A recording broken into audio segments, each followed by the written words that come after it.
मुझे क्यों लगता है कि पटना की सभी सड़कें बनारस जाती हैं। मुझे क्यों लगता है कि पटना की सभी सड़कें बनारस जाती हैं और मैं रोज़ सुबह उन पर निकल पड़ता हूँ आरा मोहनिया होते हुए बनारस के लिए। बनारस मुझे अक्सर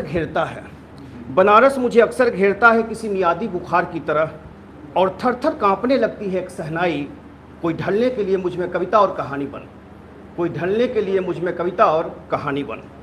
क्या मैं पा सकता हूँ उस बनारस को एक साथ, जैसा वह पटना से दिखता है, जैसा वह आरा से दिखता है, जैसा वह मोहनिया से दिखता है, या फिर बनारस के उत्तर में बसे उस गांव से, जितनी दूरी पर कभी लम्ही था प्रेमचंद के समय में।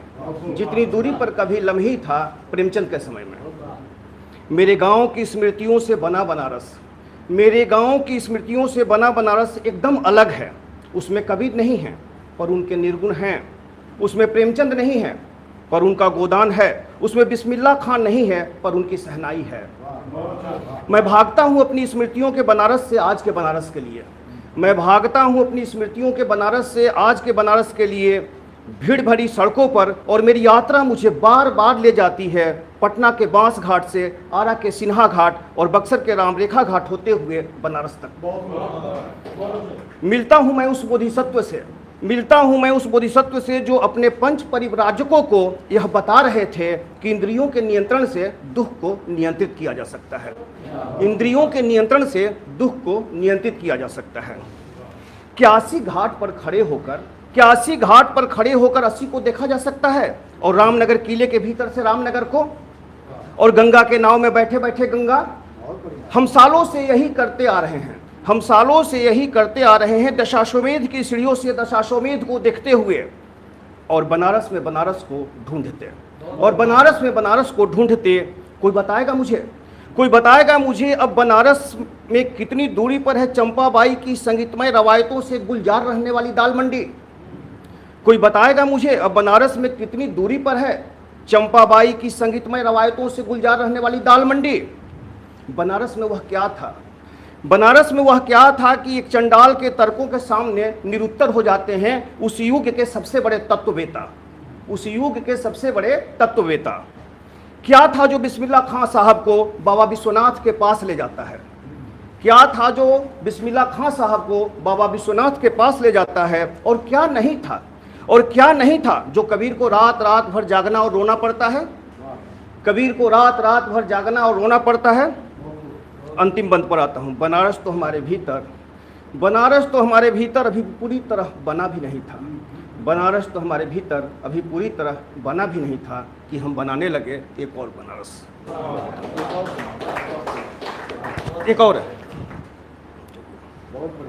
एक और छोटी सी कविता मैं रख रहा हूँ। इस दौर में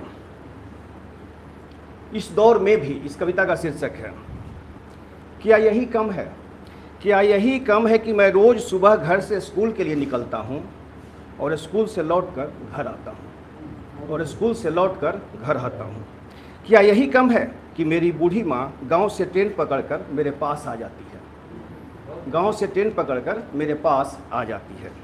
क्या यही कम है कि हमारे शहर में एक अच्छी सड़क अच्छी तरह बनाई जाती है और एक बुरी सड़क बुरी तरह। क्या यही कम है कि बरसात में पटना हर बार डूबता है और मैं हर बार बच जाता हूँ। क्या यही कम है कि बरसात में पटना हर बार डूबता है और मैं हर बार बच जाता हूँ।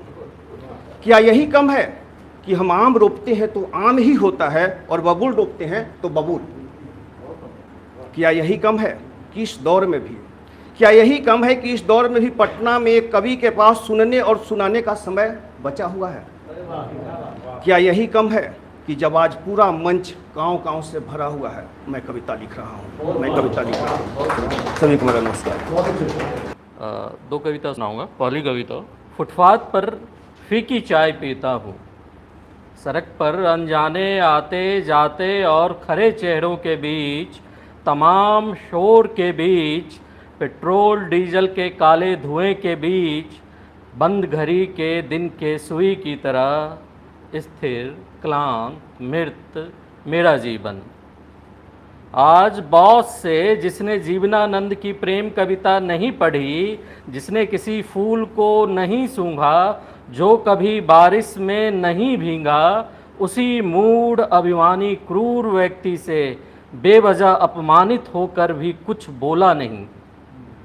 गुस्से से हिलती डुलती उसकी मोटी लाल नाक इंजन की तरह चल रही थी। उसके क्रूर ध्वनि के मध्य तुम्हें याद करते हुए एक दिन गुजार दिया कम मजदूरी पर।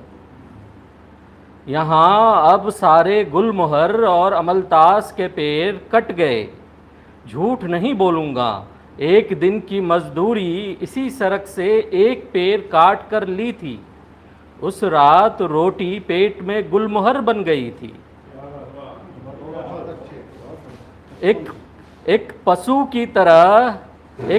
की तरह शहर में रहता हूँ, फिर भी धीरे से तुम्हारा चेहरा घर की तरह घेर लेता है मुझे।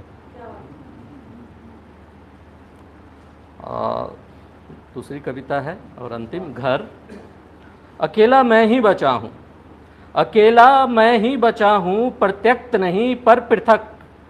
स्मृतियों में अकेला कहाँ तक पैदल चलूँ, तुम्हारे फूल ने पैर पकड़ रखे हैं। इतना ज़्यादा प्रेम क्यों किया तुमने?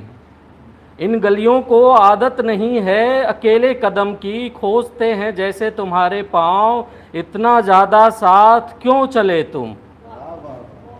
धीरे धीरे किरण दर किरण सब चले गए और चले गए तुम।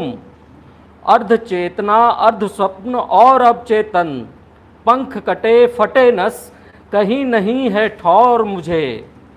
ओह इतनी लंबी मृत्यु मुझे। बस समाप्त। बहुत बढ़िया, बहुत